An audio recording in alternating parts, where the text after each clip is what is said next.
Hi, everyone. I hope you've had a wonderful Labor Day weekend and that you're having an amazing beginning of this fall.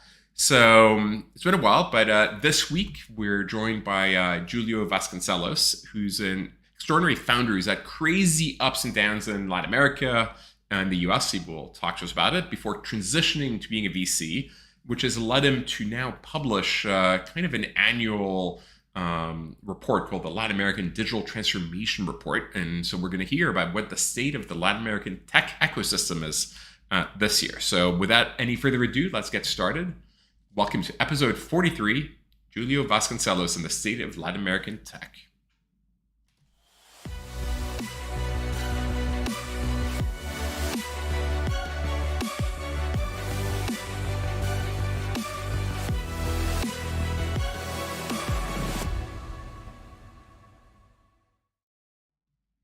So, Julio, thank you for joining us. Thank you, Fabrice. Great to see you live and be on the show this time. So it's been a while, and I think many of our guests don't know who you are. So why don't we start with a little bit of background on your history and what led you to entrepreneurship, and let's take it from there. Awesome. I'll keep it short, and we can obviously go a little bit deeper along the conversation today. But I've been working in tech now for almost 20 years at this point. About half that time in the US, in the San Francisco Bay Area, and then half the time here in Brazil, where I'm originally from. And I think, like yourself, I started out as an entrepreneur, as an operator. Went through a few different sort of product management and growth roles. I think probably most notably went to work at Facebook in the end of '09, started beginning 2010, when the company was really starting to accelerate international expansion, and I was responsible for growth in Brazil. And then that's how I moved back home. Were, Moved were back you the home in first 2010, employee in and Brazil, or I was the second Brazilian at Facebook. I think probably there were, I don't know, 600 people when I first joined. Everyone still fit in a single building, so it was, compared to today, at least, a small company. And then I was the first person in Latin America, so I was, sort of officially look at the whole region, but really with a mandate of having the company grow in Brazil, and then that's how I got shipped down here. makes sense? So made a way down, remembering, for those of you that remember back then, this is the year that the cover of The Economist was, Brazil takes off. I had just spent 5 years in Silicon Valley, felt like I had great experience working in tech, and I wanted to do the same thing down here in Brazil. I moved down and through Facebook, but really with an idea that I wanted to start my own business. And that's what I did. A few months later, I started a company called Peixe Urbano. That was a daily deal company. We did everything actually in local services, but started with that Groupon model, copying what Groupon had done so successfully up to that point in the US, and launched the first one here in Brazil. We can get a little bit more into that, but I think, Fabrice, you alluded to that it's been quite a roller coaster ride. But just to give some sense of magnitude there, we went from my co-founder and I working out of his living room in Rio de Janeiro to over 1,200 employees, six different countries all over Latin America, a company doing over $100 million a year in net revenue. So from a geographic standpoint, managerial standpoint, financial standpoint, a big company. Fast forward 6 months, we're on the brink of bankruptcy, having to turn around the company, which we eventually did, and sold it to Baidu at the end of 2014. And then at that point, actually, I moved back to the US. I took a job at Benchmark Capital, which had been our sort of Series A lead investor at Peixe. And they said, look, why don't you come out, hang out here, be an entrepreneur in residence. We'll do something together. And that's what I ended up doing. Joined as a founding CEO of a company called Prefer, based out of San Francisco, looking at the future of work in the United States and how that was going to be transformed. Long story short, hit our head against the wall for 3 years trying to get to product market fit, and never did. And then shut down the company about 3.5 years after we started it. During that whole period, I had actually started to invest. I had started to invest, first as an angel investor. I think, like many of the folks here, like yourself, almost more like a hobby, right? You have some friends, you're starting something, you want to put a little bit of money, kind of to be along for the ride, and started seeing that was getting a lot of traction and making some promising early investments, and then started with a group of four other friends a fund called Graph Ventures back in 2011 with the idea of just scaling up what we were doing individually, right? So let's start investing against our network, people that we know are great around the world. And we did almost 200 deals over the course of 6 years all over the world. And because I was in Latin America, I was leading a lot of what we were doing in Brazil and elsewhere. I think Okay, so you and I. so your friends were in the valley. You were still based in Brazil. Exactly. Okay. I was in Brazil and running Peixe Urbano at the time, which Oh, at the time was, sort of the highest visibility startup here. So a lot of folks would come knock on my door, say, look, you did this a few years ahead. Can you help me out? And through that, I would see people that were building cool companies and would eventually invest in them. I think you and I invested in Melius, for example, yes. out of that original, Graph Ventures group. At that point, I actually stopped and started to look at the returns of the fund, and curiously, over the 6 years that first set of Graph Ventures funds, they're all kind of top decile seed funds. But when we looked at the Latin American portion of it, they were performing magnificently well compared to the rest of the portfolio. Just to give you a sense, that portfolio is almost at 20x today, as opposed to 6 or 7x for the global portfolio, and it sort of rammed home to me an idea that I think I understood in theory, but until you really live it, you don't really accept it, which is just how asymmetric the returns in venture can be, right? And there's a massive premium to being the top percent in the distribution, but even being kind of the 90th percentile, right? Sort of the top 10%.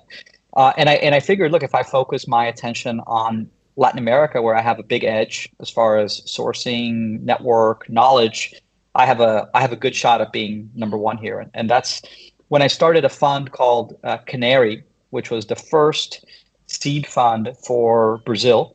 Started it with 4 other partners. Yeah, no, the power law is real, and actually, we had Brian on the show to share a story and the Viva Real story, etc. Yeah, exactly. And actually, Viva Real was one of our first investments out of Graph Ventures. I think it was like 2011, if I don't remember correctly, Okay. like the seed investment, and that company is now at OLX. So it's kind of funny how these things play out. Yeah, so then started Canary, really to scale up what I had been doing and some of my partners had been doing. Instead of writing $50,000 checks into companies, we started writing $500,000 checks, and that was super successful. And when I decided I wanted to move back home, and I had decided to go into investing full time, I figured, what's the evolution of what I've done, and I felt like doing pretty classic early stage venture, sort of in that Silicon Valley mold is what I wanted to do, and started Atlantico to do that. We're a Series A focused fund, focused in Latin America, overweight Brazil, but really with the idea of kind of taking it to the next step. So I'll stop my monologue here so we can keep this a little bit more of a discussion. What was the logic for not just saying at Canary and like go and create a different fund? Is you wanted to be later stage, or you wanted to do just Brazil, or because Canary I think is pretty big and doing pretty well, no? Yeah, no, definitely we're doing pretty well there, and I think as a founder there, I'm still very active and sort of helping to source and evaluate deals at the seed stage, which is where they focus, right? They focus on kind of being that first institutional check. But I felt that for me, what I really wanted to do was a little stage, and the reason for that is, I think maybe the analogy that I like for what seed investments are like for me, it's kind of like watching a TED Talk, right? It's interesting. You learn something, you kind of meet someone, and you kind of move on to the next one. Yeah. But the companies are generally pretty early in their life, so there's not a lot to diligence. A lot of times, there's nothing at all to diligence, and because there's so much risk and volatility in the returns of seed. Ultimately, you have to build a big portfolio, right? And because you're building a big portfolio, you have a lot of relationships, right? Yep. At Canary, we've done over 100 deals, and it's hard to have a close relationship with hundreds of founders. And I felt that because I had the experience of being in the trenches and building a company, I felt like part of my edge was being able to bring that to founders and being a closer partner and a sort of closer advisor. And to do that, I would necessarily need to have a much more concentrated portfolio and more concentrated relationships, right? We wanted to, I think, concentrate not only our capital, but also concentrate our time on those few companies that we wanted to support. And I felt like doing that at the seed, concentrating at the seed was just too hard, right? It's just too hard to get to that level of confidence and conviction when Yeah. it's, two people and a It's the PowerPoint or main two reason, people and by an the way, idea. FJ doesn't do pre-seed all that much. We do pre-seed, but we don't invest in competitors. And if you're investing pre-seed and there are 8 teams going after it, it's really hard to tell them apart. Yeah, you need to, but especially if they're all really good people.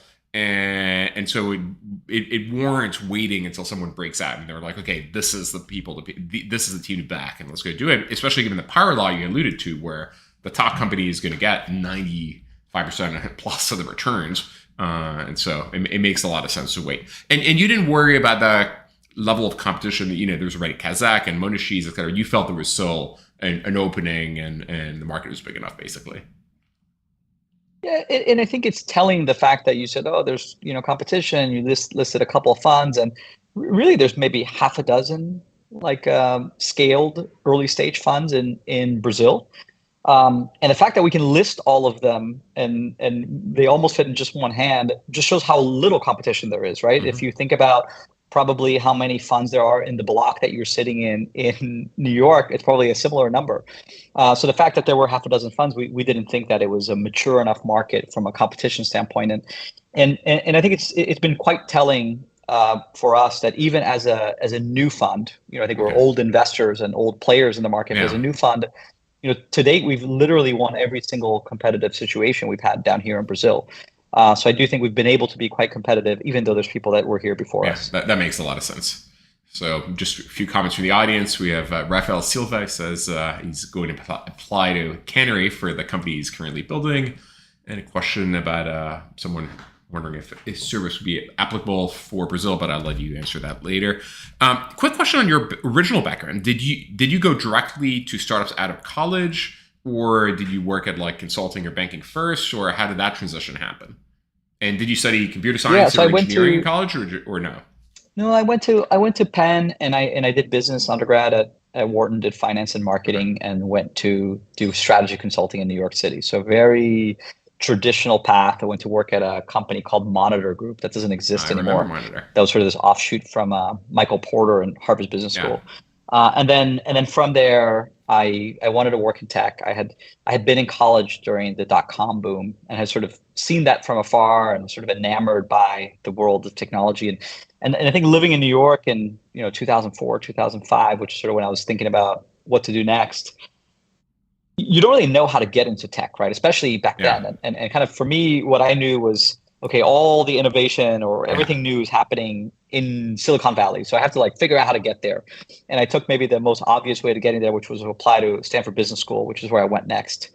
And then from then just stayed in the Bay Area, got into the tech world. Okay, that makes a lot of sense. So why don't we talk through a little bit the Peixe Urbano story, like because that was pretty insane roller coaster, and maybe once we get there, maybe we'll highlight also how different it was to be operating in Brazil back then to Silicon Valley, and maybe even what it's like today. Like, is it still the Custo Brasil and like the playing the game on a hard mode, or has that changed? Yeah. So I think the idea with Peixe Urbano was I wanted to do something in local services. I felt like it was a huge market. I had some personal experience and knowledge in. And we started tinkering with different ideas that we felt would be the way in or wedge into that market. We try to do kind of a sort of a Yelp like model, right? Taking local content. We had looked at some lead generation for local services, probably more analogous to Thumbtack today. Back then there was Service Magic inside IAC, which was a big success story. And then sort of the Groupon story was just emerging. It was this company out of Chicago that few people had on their radar.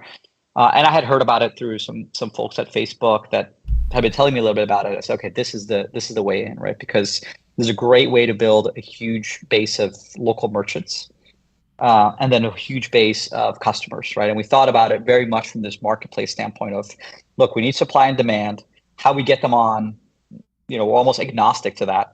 But the fact that we're going to have all this supply and demand of local services, then there's many ways of connecting them, whether it's selling coupons, maybe it's making a reservation at a restaurant, maybe it's doing food delivery, maybe it's writing I mean, there's a million things, right? And we did, right? We launched first the daily deal business. We then launched restaurant reservations, like the open table like Interesting. business. We did food delivery, It's interesting. I didn't competing with realize that iFood back in that the early Groupon was days. just the market entry strategy, and then the long term strategy was, oh, we can do everything else now that we have the merchants. That makes a lot of sense.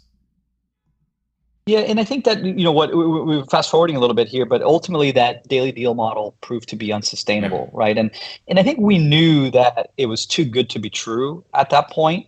We thought it would be sustainable, we just didn't think it would be as good, and the margins would have been as good as in the early days. So we launched our restaurant reservation business only a year after the business launch. So it was right away we were There was an launching open these table other already, or adjacent no? Like, was verticals. it There was no open okay? table. I mean, to this Because day, actually, often you don't want online to be reservations like is tough to boiling do. the ocean. You don't want to be everything to everyone, right? Like, you really want to own a category. Yeah, and we were thinking, look, we have, I don't know, 10,000 restaurants on the Yeah. platform. These guys have a lot of needs, right? And can we dilute this CAC that we have from the sales side across all these different products and monetize them in different ways? So it on paper it worked well, and I think in practice it worked well for a while as well. But the sheer size of the daily deal business in terms of revenue and speed and everything, it just engulfed all of our attention and all the focus of the company. And it was hard to, I think, escape that black hole when it in fact became a black hole when that star died. And did Groupon die, or did they pivot to something else, or No, so Groupon, so actually, just to give you a sense, Groupon was probably 6 to 9 months ahead of okay? us. But the curve that you would see on everything, and we would compare to all the other players around the world, whether it was in Korea or Russia or Australia, we talked to all these guys, and everyone's curves and cohorts and all the metrics it was scarily the same all over the world. So the model really behaved similarly. And Groupon, to give you a sense, it went public, I think it was 4 years after the founding of the company. Okay. It quickly skyrocketed to $30 billion of valuation, a massive company. A year later, it was worth a billion or two, right? So again, huge peak, Yep. massive decline, and then it just went sideways for a very, very long time. Today I don't know where it is, but it was like trading at sub-billion-dollar market cap for a Okay. while. Um, and so was the down because there was too much competition, or just because I think there were like five or six, there were like four or five players like ClickOn or whatever, all well funded. I know my brother worked at one of them. Or was it just the model itself was not sustainable? Because you would think, oh, I now have these merchants, I acquired them with lower CAC, and maybe the core business doesn't work, but now we're doing open table and delivery, and maybe there's something else that could work. I mean, I know iFood is crushing. I know a bunch of other businesses are doing really well. So I'd love to hear like Yeah. how that ended up playing out. I do definitely think that there could have been a play whereas you use this as a market entry and then you evolve into a more sustainable model. And you just need to have enough time for that to play out. And I think in our case, it was just so fast that we didn't have a chance to make that next move. But Coupang in Korea, Yeah. massive public company today, the Amazon of Korea, started as a daily deal company. Bom Kim and I would talk every Yeah. 2 months and compare cohorts and everything else. So that's a clear We example of someone invested that in built a Coupang huge user when they base and pivoted to went something becoming else. Amazon. So we waited until There you the go. unit economics turns, and then we invested, and it's been one of our best investments ever. So know the story well. And that's a good example of a company that was able to make that pivot. I think Snapdeal in India for some Yep. time was doing fairly well. In Australia, the players I think went into travel. I think the same thing went into Russia, but same thing with Russia. But basically, it's like you build a huge user base. I mean, when we sold the company, we had over a million, and this is after having shrunken the business. We had over a million people a month buying on our site. So big consumer Yeah. property, and you could pivot that into anything else. We were unsuccessful in our pivot, but I think other places in the world where they maybe had a little bit more time or the market dynamics were a little bit different, they were able to make successful that pivot. So how much did you raise And total, and did you have to fire most of the people and go through the way down, or did you sell it at Baidu before then, or how did that play out? we sold. We raised a little over $100 million Okay. over 3 rounds. think the last round was maybe like an $80 million Okay. round, or sort of like pre-IPO round from T. Rowe Price and Morgan Stanley. And then we had done like a Series A and B before that. We sort of through the turnaround phase, we fired about 2/3 of the people Okay. and cut about 85% of the cost to get the company back to profitability.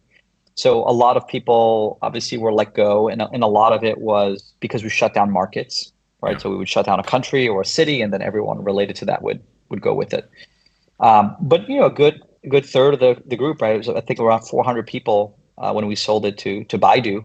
Many of those people had been with Yeah. us since the start and had sort of grown with the business. So a little bit of And did both. Baidu keep any of the business, or they just wanted the merchant database, or is it still operating? No, so Baidu used us as their way into I Brazil. see. They at that time they were expanding beyond search. They wanted to do local services. This is actually when they did the big Uber investment, I see. actually. So they were doing all things local, and they wanted to go into Latin America. So they wanted to, they saw that search in China was saturated. Yeah. What's next? And they saw us as a great way to come into Latin America through local services. So what they actually did was they bought the company, and then they gave about some uh, equity Yeah. upside for us going forward for the management to stay, but wanted to keep everyone kind Yeah. of as it was because they didn't really have much of a team in Brazil. Makes sense.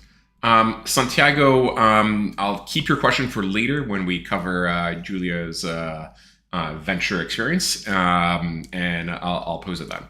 Um, how different was it? Because you had come from operating in Silicon Valley, and all of a sudden you're in Brazil. I mean, obviously you're Brazilian, but like you hadn't built companies in Brazil before. How different was it to be operating in Brazil back then than in Silicon Valley, and what did you think of that? You'll remember this, but Brazil in 2010 was really for the first time coming out of the dot-com boom and bust. I think the US started rising out of that in maybe '04, really, maybe '03, but '04 Yeah. was when you were having kind of the Google IPO, Skype getting bought, YouTube, Facebook getting started. But Brazil, that really was happening in maybe late '09, 2010 when we started. So what that meant was that the people that were here didn't have a lot of experience working in tech in this sort of new era, right? You had a lot of big companies, Mercado Libre, chief amongst them, that had emerged out of the dot-com boom and bust and were growing, but we're still kind of Web 1.0 companies. So the most challenging thing was getting people that had experience in tech, and I think specifically in software engineering, right? Thinking about how do you put together like kind of a world-class engineering team, not a software factory, which I think is what a lot of the local bias had been, in the way that I think I had seen and lived through in Silicon Valley. And then I think all the adjacent functions, right? So product management, product design, these things like didn't even exist in Brazil at the time. So what we ended up having to do was we brought a lot of folks from the US, people that I knew that wanted to come down here, and they would be, there's our new head of product, there's a product head of product design. And then we would hire really great local talent that had the great, I think, raw skills, and then train them under those, I think, foreigners, really. So it was a lot of just building things from scratch. I think the other thing on that building from scratch point is that a lot of the infrastructure for building companies wasn't existent. When you thought about processing payments, for example, payment gateways and wallets were just really nascent. Didn't work well, didn't convert well. So we, for example, built our own payment gateway in-house. Customer support, right? There's no Zendesk, so you build your own customer support software. Email systems for the scale of And emails you we were cannot just sending. use A Zendesk. lot. Oh, Zendesk didn't Oh, it exist. didn't exist. I see. Or like, Yeah, yeah. All right, so yes. it's I mean, more about all we're these early guys. in It's the like, tech development in general, not just in Brazil. And I mean, other yeah, than the but talent thing, but what about things like I don't know, tax, regulatory, legal? That wasn't a big deal, or local cost of operating. look, there is, as you alluded to, Brazil cost, Hmm. right? There is more bureaucracy, more complexity, Yeah, more uncertainty. I maybe take a little bit of a different view that those are costs and risks, but they're all They're manageable. solvable. They just cost I see. more, right? Just have to maybe hire more lawyers and spend more on it, but you eventually get it done. Maybe it takes a little bit Okay. longer. You grind through it, and I think it was the case back then, and I still think it's the case now. Okay. So just in the interest of time, maybe we'll gloss over the next experience. So then you go back. You go back to the U.S. You try to build a company. It doesn't hit product market fit. Um, when that happens, there are usually multiple options. One of them is let's try another company. Instead, you decided let's become a VC. Could you talk about like how what went through your mind that led you to do that, or Yeah, I think that after Peishi, I I wanted to have another at bat, right? The story didn't end the way that I wanted it to. I sort of had still a big chip in my shoulder that I wanted to have another opportunity to prove myself, and went to work at Benchmark Capital as an EIR, and kind of fell in love with this idea that one of the partners there, this guy Scott Belsky, who had just joined, had been kind of working with Garrett Camp, who was the founder of Uber, on thinking about the future of work. And kind of fell in love with this idea and felt like, hey, this could really be the opportunity for me to get it right this second time, or get the company built. I wanted to have a big sort of long-term company that goes public and is sort of a huge success, which is what we didn't do with Peishi. Um, and that's how I ended up joining as sort of a CEO there, and ultimately it didn't work out. And I think after that didn't work out, I felt Garrett like was I building the had company to. with you? It was co-founder or something like that. You said. Yeah, so he wasn't a co-founder in the day to day, but he helped to fund it and kind of incubate it out Oh, of Expa. Expa, his Okay, startup so studio. Expa and Benchmark So the co-built it. company, yeah, the company was financed and started by Benchmark and Okay. Expa.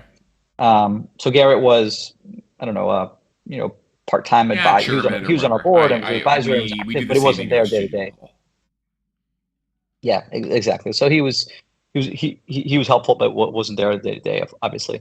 Um, Yeah, so then, the decision at that point was kind of like I had this entrepreneurship thing out of my system. I was like, look, I've done it twice. I've done it in different markets. I've had different levels of success. I'm kind of done. And that was very much a personal decision not to start a third company in that case. And I had already been flirting with the idea of going into venture even before Prefer. And at that point I felt like, well, now I'm ready, because the thing with venture is that you're committing for 10 plus years, Yeah. right? So you really have to make sure this is what you want to do for pretty much the rest of your life, or a huge chunk of your life. And at that point, I felt like, okay, this is the right thing. And I think the analogy that I often hear used and that I like is that being an entrepreneur is you're a player on the field, right? And I think being a venture capitalist, you're much more of a coach. You're still on the team, but you're not playing, right? You're not in the driver's seat. You're helping the team be successful, and you're being supportive, and you're along for the ride, even though it's not your ride. So I felt like it was a good way for me to still have my feet And wet you and get my wanted to feet wet move in terms back of to entrepreneurship, Brazil. but not be all in on one single company. That was an intention. That was intentional as well. Say, hey, okay, let's leave the valley and let's go back to Brazil. Yeah, I always wanted to come back to Brazil, even when I went back to the Valley. That was my Okay. plan. And after that company didn't work out, I said, okay, now I'm going to go back, and so I'm going to do this. I also felt like, a bit being sincere, like starting a fund in the U.S. is a very different ballgame than starting one in Brazil, right? Especially for me, where I have Sure. a huge edge down here, and I'm just one more person in the U.S. So tell us a bit more about Atlantico, like size. So I think you mentioned early on you're focusing at Series A, but like maybe tell us about like when you raised the first fund, where you're at right now, how many investments you've made, anything, any highlights as well. Yeah, we raised an $80 million fund in 2019, 2020. So we started investing in the beginning of 2020 with a strategy that very much was a copy paste of what I had seen at Benchmark. So we wanted to build this hyper focused, smaller fund size that could really be like that 10x plus fund, right? Our internal goal has always been, how do we become the number one investor in the region, and very specifically define number one as being the fund with the highest multiple on capital, which is, again, taking a page out of the Benchmark Yeah. playbook. And to do that, we felt like we wanted to build a more concentrated portfolio, 15 to 20 companies per fund cycle. Fund cycles are 3 to 4 years, so we're quite selective when you think about speed of investment compared to, I think, some of our local peers or even global peers. Um, and with that view that, look, we want to be able to put money when we feel there's a high level of conviction or confidence here behind this investment so that these can be really global scale venture home runs. Yeah. So you made how many investments today? We've made 16 to date out of Fund 1. Probably have enough dry powder for another one or two Okay. more. And then the plan is to go on to Fund 2 by the end of the year. Okay. So you're going to go raise Fund 2 at the end of the year. Okay, that's great. Two quick questions so they're related, and then we can move on to the report. One from Santiago Celestia. Hi, Julio. I'm Santiago from Uruguay. I just completed my master's in management in Germany, and I'm eager to start a career in VC, especially in Latin America. Any advice for a young graduate like me? Thank you. How does one break in VC in Latin America? Yeah, it's not. The question is like, how do you break into VC anywhere? It's very hard, right? So let's start with that. Um, and I think that it involves a lot of hustle and a lot of luck. I think you have to go out and I think meet as many people as you can that are running funds. Just kind of get in the action. I think try to show what you can do. I did a lot of free work for people, whether it was companies or investors, and maybe source deals, help evaluate deals, just kind of get in the flow in some way that adds value rather than I think sucks up value. And then the luck is, at some point, someone's gonna hopefully like the work that you do and like you, and some space opens up. VC funds are small, right? So there's just not a lot of seats. So you need to be lucky enough that there's an open seat that fits your profile. So there's not a straightforward recruiting process in most places.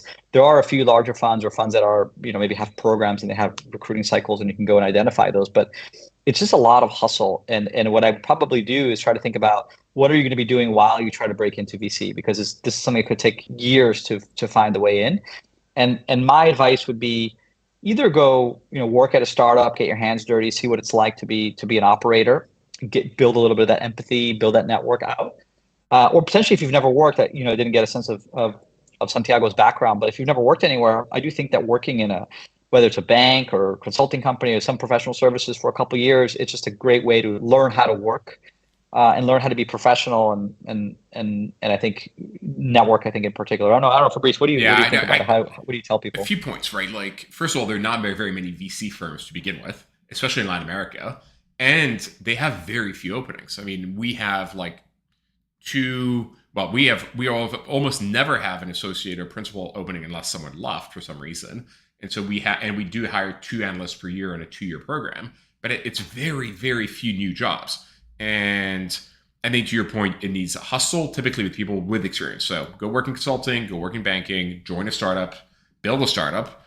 Let me give you the story of one of our early hires from Argentina, Guimar Vacacetic. He had worked at a VC like part-time in Argentina, and he basically emailed me on LinkedIn, but he was like thoughtful, suggested ideas. Was I said, look, I'll work for you. I'll work for you for free, and I will prove my value. And because we enjoyed the conversation, I'm like, and what he had written, I'm like, sure, let's give it a try. And he started from a unpaid analyst to analyst, and eventually made it all the way to junior partner before he went on to go and build a startup. So, but he had a lot of a hustle, and he was absolutely amazing. So I think your recommendation is spot on. Understanding it takes some luck because there are very, very few openings. 2 quick other questions. Amarlara Nikani, sorry if I butchered your name. Hi, Julio. How's the growth of OTT and streaming platforms in South America?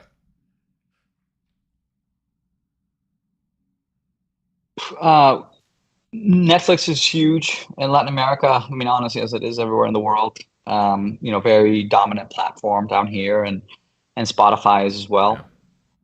Those are any local players, that are Global, which is the big media company down here. They have something called Global Play, which is their streaming platform, which is I think quite successful as well. But ultimately, it's like Netflix and Disney Plus has been getting some traction, but mostly Netflix and Spotify, I think, as it is everywhere in the world. And another question from Zachary Magnin. Can you speak to your view of the scalability of businesses that are tech enabled but also have a close interaction with the real world, hardware, labor intensity, but are not purely software worlds of the world SaaS? For instance, Solfium, which I assume is his company, but I'm not sure, which is a distributed solar curated marketplace in Mexico. Would that be interesting to you? So I think just taking this from the top, tech-enabled businesses are a big part of what we see in the region, and we've invested in a lot of them, and we've been very successful with a lot of them. So it's not a deal breaker. I think as an investor and as an entrepreneur, I think you just have to be thoughtful about the capital required, the risks that you're taking, and every business is different, right? So it's hard to give kind of a one size fits all answer, but I think being thoughtful about it and thinking about how you're going to access capital, especially if it's a capex heavy business, as you know, solar often is. I don't know about the specific solar business, but how you're going to access capital in a inexpensive way and have a good return on that capital is key. Um, Hardware, same thing. I mean, hardware is the same. It's kind of the same challenges, right? It just takes longer for you to iterate, for you to learn. Therefore, there's more risk. Usually, there's more costs for each iteration. Therefore, again, more risk. Doesn't mean that we wouldn't do it. We've done actually. We did an aquaculture marketplace, which initially actually started as a hardware solution that would measure, fish in the water. Eventually, that hardware solution became a software solution in a phone using computer vision and AI to kind of get the same kind of metrics. So I wouldn't say that we rule out hardware, but it definitely has a higher bar, I think, for being investable. One of my partners at Atlantico is a Brazilian called Hugo Barra, and he was the head of product for a long time for Android through the first billion users at Google, and then moved to China to run Xiaomi for everything international. So he's got a ton of experience in hardware, like on the cell phone side, and most recently started a healthcare diagnostics company, a little bit of a sort of a home kit for testing for COVID and other diseases. So we've also lived through hardware, and we know when that works and when it doesn't work, but it is quite nuanced in terms of who invests in it, and it's much harder, I think, to also to raise. Again, Fabrice, I'm curious what your advice is.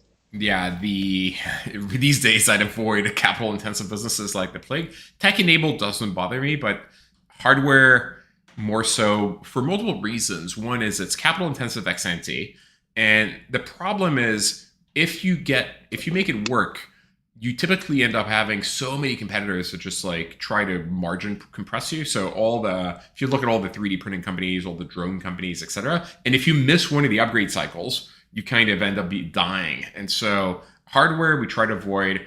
That said, tech enabled, depending on how tech enabled it is versus are you purely a services business, we look at, we invest in.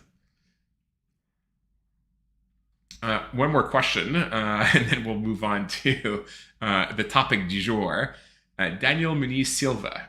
Julio, do you think LATAM can produce global AI winners given the intellectual level of competition and the challenge of global distribution from the region?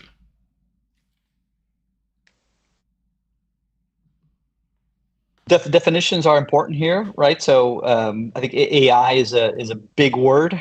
I like to think about just maybe the different layers of AI. At the maybe the very bottom one, you have hardware and chips, and the likes of NVIDIA. That's like we were saying, that's a big boys game, and it's really no one's to be had except for these big players that are already in it, and no company in Latin America is. And I think similarly today, the big LLMs, right, the big sort of foundational models that you have today to train these models next generation, and you're probably talking about $10 billion type thing. So again, it's 5 companies game in my view in the world, and therefore those companies are not in Latin America today. Then the next couple layers, which you could say there's maybe an infrastructure or like enablement layer of how do I help new companies access and use AI. I think that those are traditional technology companies, right? They could come out of anywhere, and I think that they could come out of Latin America. We do have great technical talent, so I think that's a very viable path. And then I actually think that, and so those could be global companies. I think like many companies have been. I think we actually in Brazil in particular have a history on the research side of being quite at the forefront of machine learning research. If you look, actually, one of the biggest, contributors, I think maybe that one of the biggest accessed models on Hugging Face is actually by a Brazilian here in Rio. So I think we compete on a global scale when it comes to talent. I think we just have less people that are in that market, and therefore you have less shots on goal. And back to the luck, you need to have a lot of shots on goal, and probably U.S., Silicon Valley, and China have the most shots on goal, and probabilistically the next big companies are likely to come out of there. But I do think it's within the realm of possibility. And then at the final stage is really at the application layer. Companies that use AI to do something that wasn't possible before or somehow enabled, and get them speaking here fairly theoretically. And if you think that there are problems or data sets that could become a competitive advantage long term to building a differentiated application, and maybe it's Latin America is one of the places where you have the greatest levels of fraud in the world. So could you use some AI-enabled company for cybersecurity or fraud prevention? And because we have maybe the hardest problems to solve, your solution that works here could work elsewhere. Again, I'm being theoretical here, but that's kind of like one of the areas we could have an edge. The other one is, if you built a few things that require local data sets, either because the data is different geographically, or maybe because there's regulatory reasons why you can't access it, right? So if you think about financial services, healthcare, a lot of times country by country, you have different regulation. You can't just take all your patient data and feed it up to OpenAI because the government won't let you. And therefore, if you're able to train a model on the local data and you're able to exclusively access that, you might be able to get to scale and build a better product that might work globally. I'm just giving some ideas here. So I think that global winners out of AI in Latin America are possible on the infrastructure or sort of enablement layer, as well as application. I don't think they are probable because, again, we have less shots on goal. So I think that in all likelihood, the application layer leading to local or regional winners is where I would put my money. And if you have maybe a 1 out of 100 chance that those regional winners become global winners, that's great. But that's not what I would expect to happen. I totally agree. So you just published the Latin America Digital Transformation Report 2023. Maybe you can tell us what the origin of that report is, and then we can talk about what are the findings are, because there's 130 or 40 pages in there. It'd be interesting if you could distill that for us. Yeah, over the next 3 hours or so that we'll be here. But the idea of the report was we saw what Mary Meeker had built in the US with internet trends over 2 decades of really becoming the source for people that wanted to learn about internet. And we saw that was lacking in Latin America. There was no canonical source that people would look at and say, this is the data that captures what's happening in. We went a little broader than internet, right? Because Mary started her report, I think, in the mid-90s during the dot-com boom. But we were thinking of through this broad change of digitalization of the economy and society going digital, what was happening in Latin America. And we decided to spin up our own report, right? We copied Mary Meeker's approach, but gave it a Latin American flavor and started just boiling the ocean in that first year, just getting all the data about everything. What was the first year? Private data sets, public data sets. 2020. And so is it public data sets? Do you do surveys? Do you have it feels very consultancy. So we did. Your monitor background. Yeah. shows. So we did. Yeah, it was a mix of public data sets, private data sets that we oftentimes got from companies. So you'll see every year we have between 10 and 20 cases, we call them. They're like a one slide view of what a company is doing. And to build a lot of them, we ask the company for their raw data in many cases of what's going on, and they'll share it. So that's very, very interesting. And sometimes we'll take that data and we'll splice it up to some other, and a lot of it is just the intersection of public and private data to run new analyses that we do. And then a lot of times we have questions that don't have answers. So we'll go and do our own primary research, right? So we've done primary data analysis. We do a lot of surveys every year, usually about 5 or 6 surveys with different groups, whether it's founders, whether it's public companies, whether it's students and everything else. And then we'll collate all that data see where there's some insight to be had and package it up. And then usually at the end, try to package up all those insights into a coherent storyline, right? That we think captures what's happening in the region. And Fabrice, you asked me what the takeaway was, or to distill what's going on Actually, before this we distill year. that, let me ask And one question, which yep. is there's kind of a saying that if America sneezes, Europe catches a cold, and Latin America catches pneumonia, and we've seen how down venture investing and tech activity is in the U.S. Is it just as bad, or is it worse in Latin America? And like, where are we at right now? What is the environment like? What are the outlooks? What does it look like right now? Yeah, and I think that saying is accurate, but it's also accurate on the upside, right? So it's not just the US is going through a hard time, Latin America go through a harder time. The US is going through a good time, we go through an even better time. So it's just more volatile. The highs are higher and the lows are lower. The lows are lower. So that meant that in this big run up now that we've had over the last few years in terms of venture funding, Latin America's run up as a percentage was higher, and then our fall was greater. So to give you a sense, I think over the last year, U.S. venture funding went down something like 45%. Latin America was down about 65%.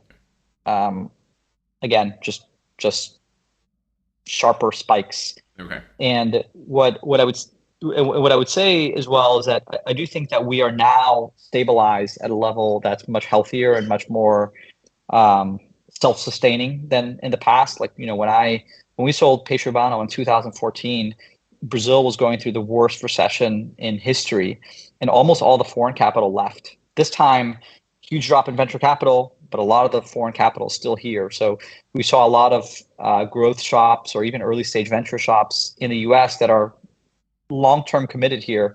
And I think it's important for the resilience of the region. The other thing that happened is that we now also have, as a region, a lot more trade with China than the US. So skipping ahead a little bit, one of the themes that we picked out was this emergence of Latin America as almost this unexpected winner in the greater polarization that you see in the world between US and China. And being able to see the benefits of nearshoring, for example, in Mexico, or the growth in the demand for commodities that are required for the sort of green energy transition out of Chile or Brazil or Bolivia, which have a lot of the sort of world's largest reserves for some of those minerals. Or eventually just thinking about how sort of macroeconomically we've been a little bit ahead of the curve in terms of lowering rates. I think are all things that I think have kept the region pretty independent and pretty resilient, despite I think the U.S. going through a tough time. What's giving us pause right now is historically when we backed, we would find in downturns seed and A capital in Latin America, and right now between you at Atlantico and Kazakh and Monashis, et cetera, do I think there is seed and A money available? My concern is more, is there B, C, D, E money available right now? I mean, SoftBank probably is like retrenched completely, Tiger, et cetera. Like, is there really follow on capital? And if the answer is no, I guess it probably has consequences in terms of like, what are the things you're investing in and how much cap runway people need to have, et cetera. Yeah, I appreciate the point, and I'm going to give you a different view on it, and I'd love for you to push back on it. I don't think that the growth capital is what matters, to be honest. And this is going back to our initial conversation around the power law, right? In an early stage venture portfolio, whether it's my Series A's or your seeds, all that matter are a few of the companies that are these massive home runs. The rest that are in the middle, from a return standpoint, it doesn't move the needle, right? And I believe that even though we have a lot less growth capital than we had, I think in the peak of 21, which I do think that was the outlier, not where we are today, I think you have enough capital for the outlier companies, and that's what really matters. I think in 21, the marginal company that got funded tended to be a lower quality company, and it was a company that ultimately was going to go out of business or just wasn't going to go public or wasn't going to be a good return. So you were kind of delaying the inevitable by giving that company capital. And I think today we're back to the levels where the good and great companies have access to funding. Some portion of that are eventually going to become large public companies, but the companies that were marginal, that were the okay companies, maybe they'll have a harder time getting funding. And I think that's okay. I think that's the way that venture works. Have you been seeing exits? Because part of the issue is there's been a lot of write-ups as companies have been going up and doing well, but like there weren't that many real public exits the last few years, or even full-on acquisitions. Like, has that changed, or are there a fair amount of exits really happening? I do think that was a question when we started Canary, for Yeah. example, in 2017. It was all about when are we going to see exits? And then you started seeing it a year later, right? So we started Canary in 17. 2018, you had the first kind of $1 billion plus exits. You had the 99 Yeah. acquisition by Didi. I think that was reported to be $1 billion. You had the IPOs of Stone and PagSeguro and the U.S. stock exchanges, two different fintechs in the payment space. And then you actually started having more and more IPOs in the years that followed. I think it was companies like VTEX out of Rio, e-commerce enablement, Yeah. right? Went public, I think hit something like a $3 or $4 billion valuation. DLocal out of Uruguay, right? Huge $10 billion plus success story of fintech out of Uruguay.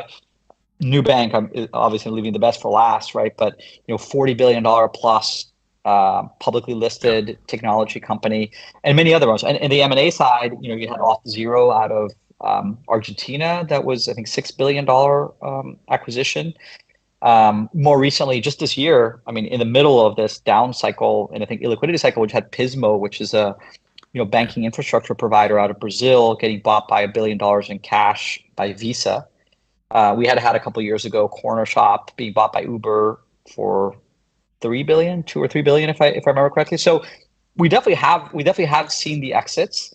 The other thing that we saw that was surprising, and I've only listed the $1 billion Sure. plus exits, which I think we in this year's report actually we counted there were about 12 of them that have happened over the last 5 years, and they generated over $80 billion of equity value.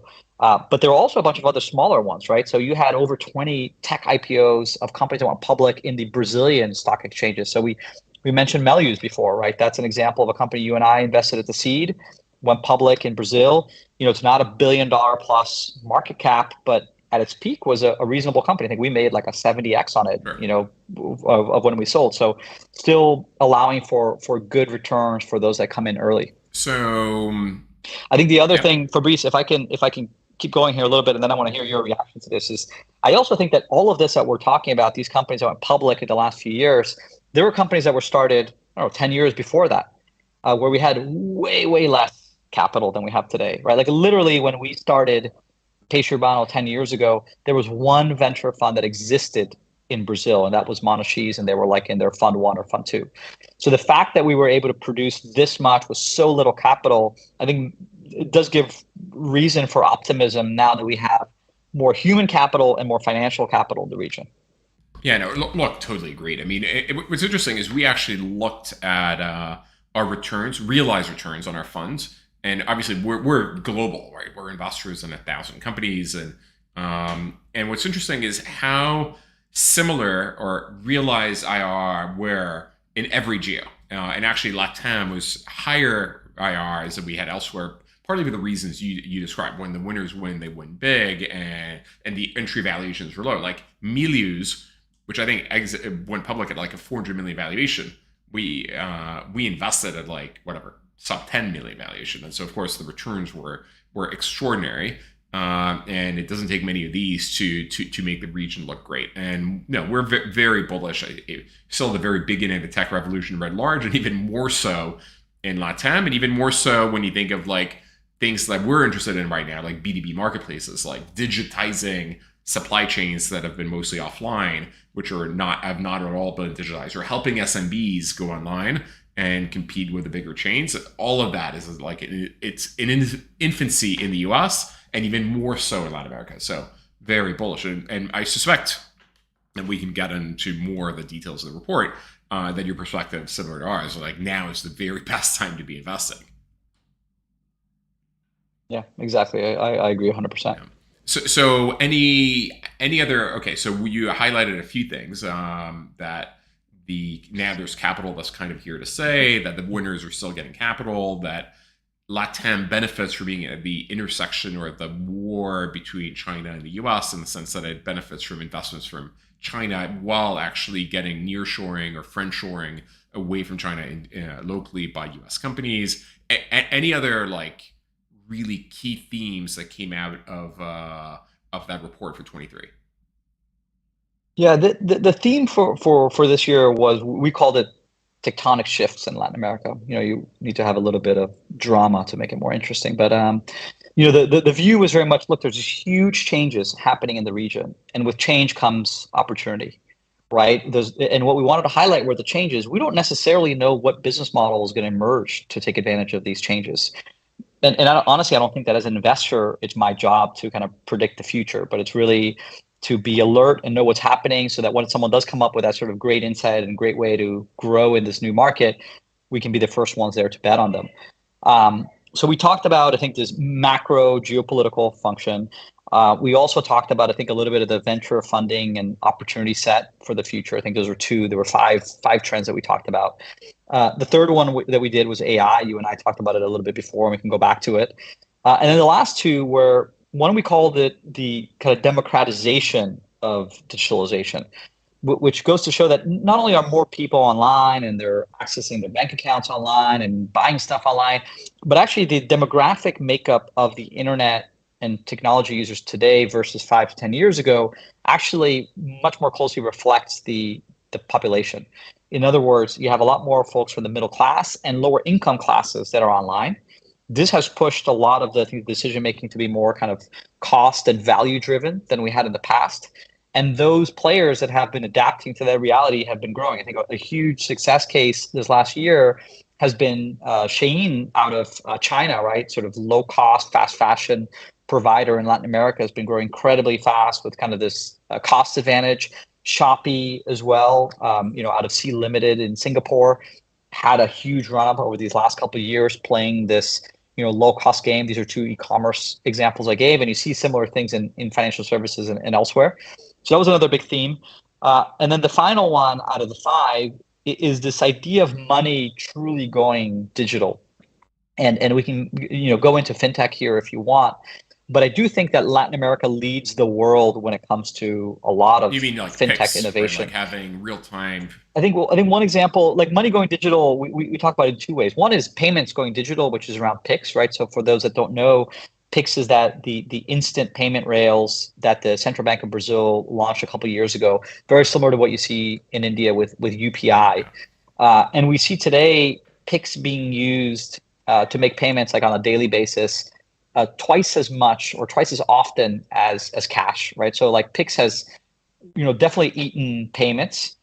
We see Pix as a way that most transactions are now happening in Brazil, and that's only growing. For But the US other side of it is that it's actually, essentially free real time payment solution. And you can use it, consumer to consumer, consumer to business, consumer business to business. I mean, it's really extraordinary, like UPI in India.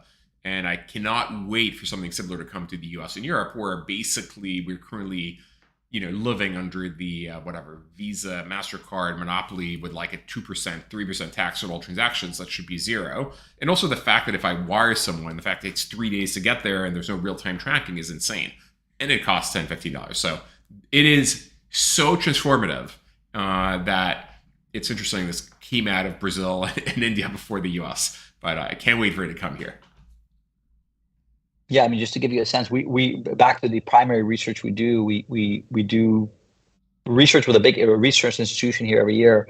So this data is representative of the population as a whole, and we saw this year that 43% of Brazilians use Pix on a daily basis. Yeah. Compare that to 21% using cash, so less than half using cash on a daily basis, and I think it was 29% using payment cards. Yeah. So Pix by far the biggest means of exchange. I think the other thing is actually interaction with some real-time ACH, so maybe something like that is about to launch in the US. I haven't looked at the details on the consumer side. I know it's not adopted. How long did it take for Pix to become widely adopted? Are we talking like a decade? Are we talking 5 years or 2.5 years? 2.5 years. That's so impressive. So like it's been incredible, right? Like really incredible. I've been saying everywhere that I actually think the world's most successful fintech is the Brazilian central bank. And they invested, $5 million to build this thing out because they obviously pushed out a lot of this to the big banks to implement. And I think, you and I, like network effect businesses.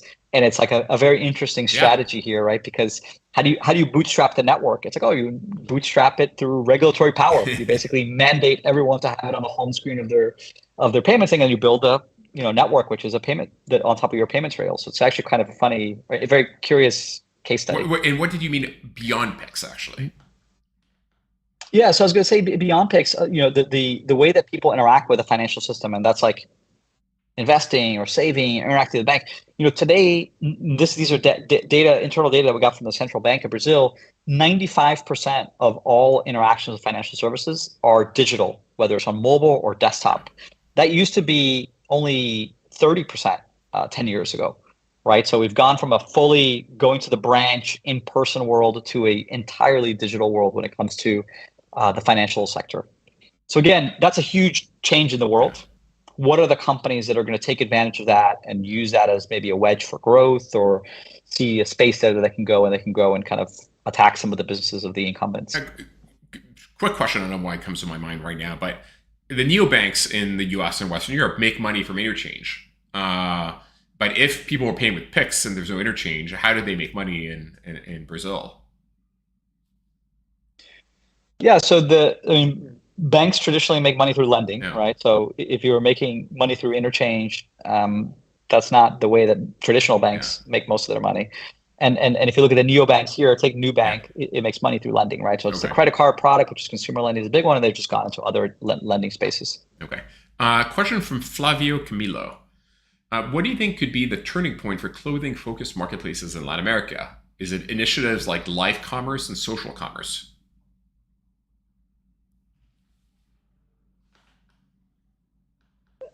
I guess the first question is, there's a underlying statement here that clothing marketplaces or e-commerce haven't worked, and I don't know if I would completely agree with that. I think clothing online is always tricky everywhere in the world, but eventually you get there. But Do you know Vinted, by the way, in Europe? one big They are absolutely crushing it. They were like maybe they're one of one because like Poshmark and all those guys are not doing well in the US, but Vinted is extraordinary. Yeah. Yeah, and I think, I talked about Shein out of China. That's a monster Yeah. company that's a clothing manufacturer and a fast sort of fast fashion. It's like Zara on Yeah. steroids, right? Global. So that's a very interesting e-commerce, or let's actually go back to that earlier question of like the tech enabled Yeah. model, right? That's very much a tech enabled business that's crushing it in Latin America. There's a whole discussion around regulatory and import taxes and stuff, but kind of setting that aside, from a consumer lens, it's a cost competitive model. On a marketplace standpoint, we've seen, I was a seed investor in Enjoei, which is like a used clothing company that went public here in Brazil a few years back, and they've been growing pretty healthily. Then you have a lot of e-commerce from Yeah. the different brands. I think that, I don't know. I think to grow, and the question here about live commerce and stuff,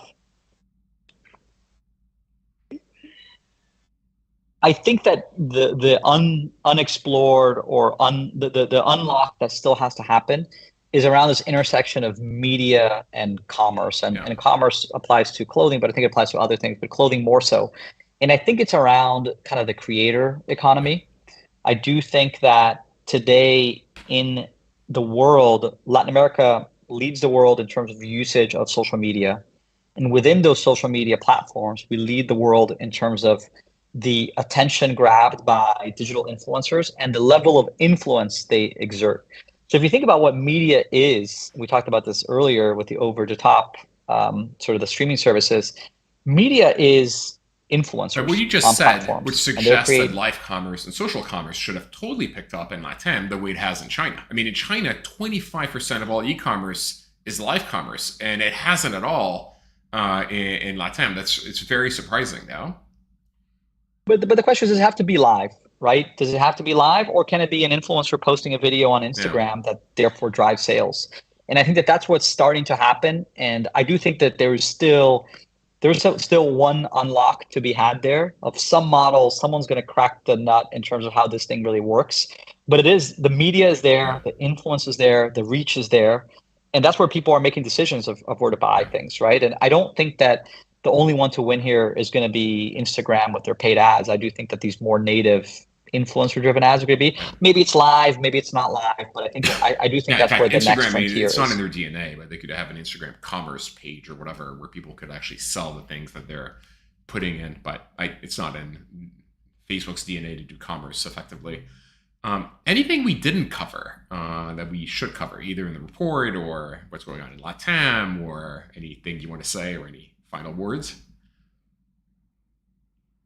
I don't know. I mean, I do have a few thoughts, but I wanted to hear from you also, as someone that's been super active in the region, how you've seen the region evolve, right, from 10 years ago to what you see it today. What still gives you pause, or you think are the big barriers, and where do you think we've come the longest and evolved the most? Where we've come the longest is just twofold. One is talent, right? Like when I started building OLX in Brazil and in Latam in the mid 2000s, or frankly Deremate in the late 90s, or Aremate in Brazil.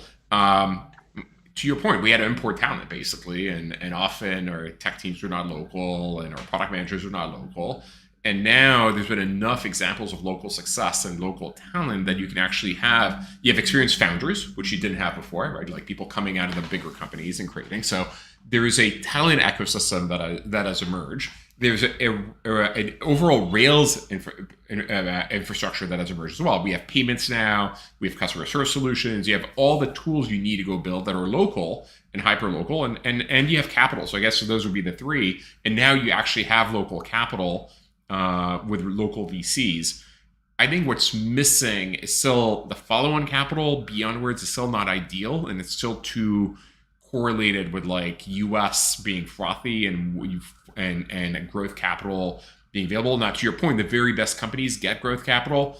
The problem for the FJ model is we're very diversified, and we do live off of the 100x, but actually we make a lot of money on the 2, 3, 4x's. And when those don't exist, and they don't really exist nearly as much, you don't have the acqui hire model in Latin America. It makes our model work a little harder.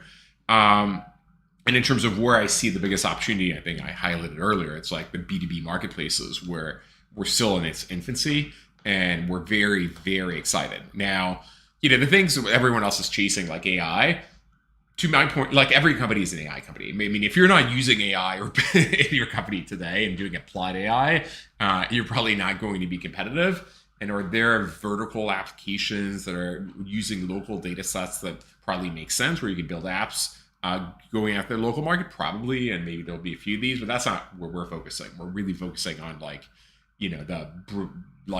digitizing the offline world, which is we're at the very beginning of that journey. But yeah, no, it's pretty profoundly changed for the better at every level. There are exits, there's capital, there's more talent, there's tools, and yet we're still at the very beginning. And so I think now is an amazing time to invest, because the founders that are left, I mean, the fair weather founders left, yes, the founders left are real builders.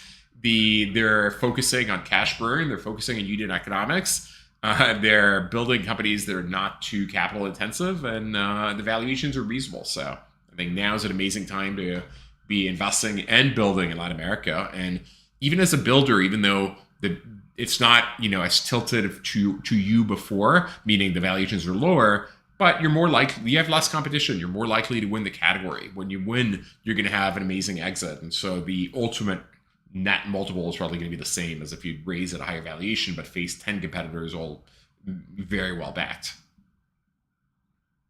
Yeah. I think you captured it really well. No, I'm very bullish. I mean, this is falls in the series of we did a show in India, and I'm so bullish in India. Actually, I have a question for you, because we're talking the region writ large. How do you think? How do you think of Brazil versus Mexico, Colombia, other countries? Like, how do you see it both personally and at Atlantico, and maybe the business in general? Like, are you focusing on one geo versus others? You want people to be regional? Because obviously it's not really one region. It's really different countries. Yeah, I do think a lot of folks kind of look at the whole region as a whole, but expanding from one country to is actually quite difficult for many models. Marketplaces are often geographic. Financial services often have regulatory barriers, Yeah. right? We believe, and this is a reflection of my own personal belief, that there's opportunity everywhere in Latin America, but we do think it is concentrated in Brazil.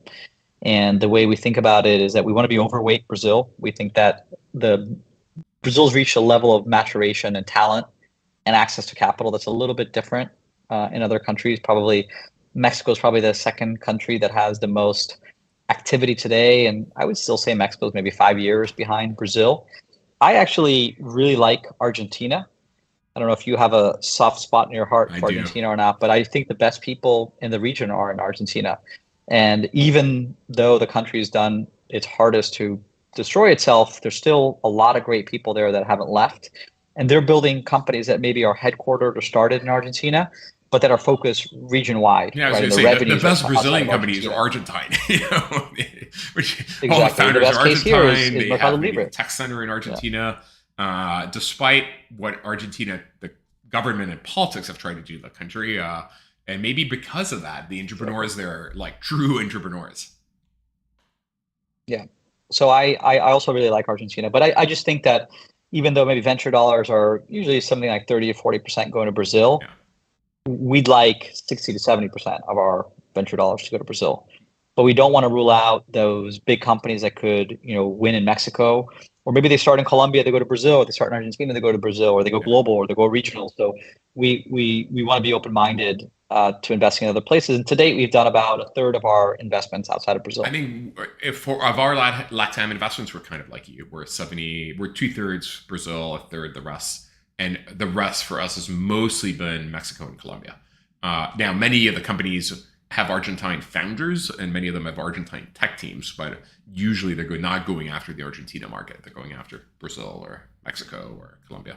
One more question from Amaral Nikani. One more question. Any insight on the gaming industry in Latin America?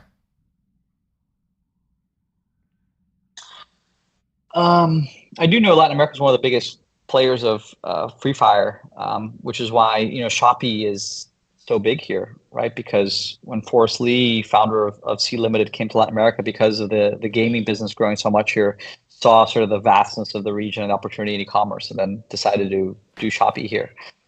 So we're definitely big players. As far as producing games, one company that is top of mind is Wildlife Studios out of São Paulo, Yeah. which is one of the biggest gaming studios in the world. And they started from day one thinking globally. 95% of their revenues are outside of Brazil. So back to thinking about global companies, we definitely have kind of global Yeah. leaders coming out of the region of companies that thought global from day one. And gaming is one of these globally scalable companies where you have a game and people can really play it anywhere. And I think Wildlife is Yeah, a good they're example of that. amazing. There's also I some went good kite surfing historic with them examples out of in trips. Argentina. Yeah, I was gonna say also like there's a lot of good examples like out of Argentina historically. There's a company, Three Melons. It was a successful gaming studio. I remember there was a quiz game on Facebook a while. Way back in the day, there was Yeah. Vostu, which was kind of the Zynga for Latin America or Zynga for Orkut. So we also do have a history of building out games in the region and having different levels of success. Question from Gaetano Razieri. How do you see the evolution of angel investing in pre-seed rounds in the region? If you're not ready for VC yet, you're pre-launch, how do you fundraise?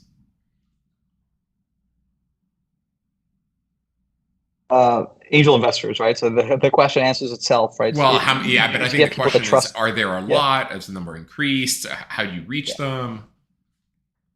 I think that the what you have to do as a founder is really kind of go after people that trust you and that work with you, right? I think a lot of angel investing is based on your reputation, your network. So I would always start there. There's an order of magnitude more angel investors today than there were 10 years ago, and there's definitely plenty in Latin America. I think that's an area that maybe has dried up over the last couple of years. I think a lot of angel investors tend to be tech founders, and I think a lot of tech founders thought that they were richer than they really were a couple of years ago, and they probably kind of dialed back their angel investing and probably dialed back how much time and attention they spend away from their businesses.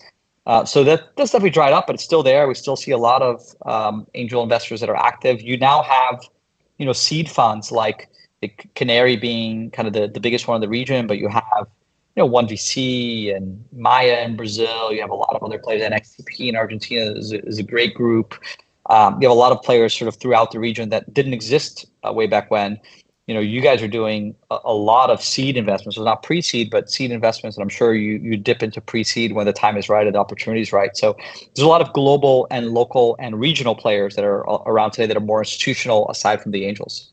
Perfect. Anything else we didn't cover? Well, I think we got everything, Perfect. Fabrice. Well, Julio, thank you for joining, and thank you everyone for all the great questions. And we'll see you in the next one. It was great being on. Good to see you.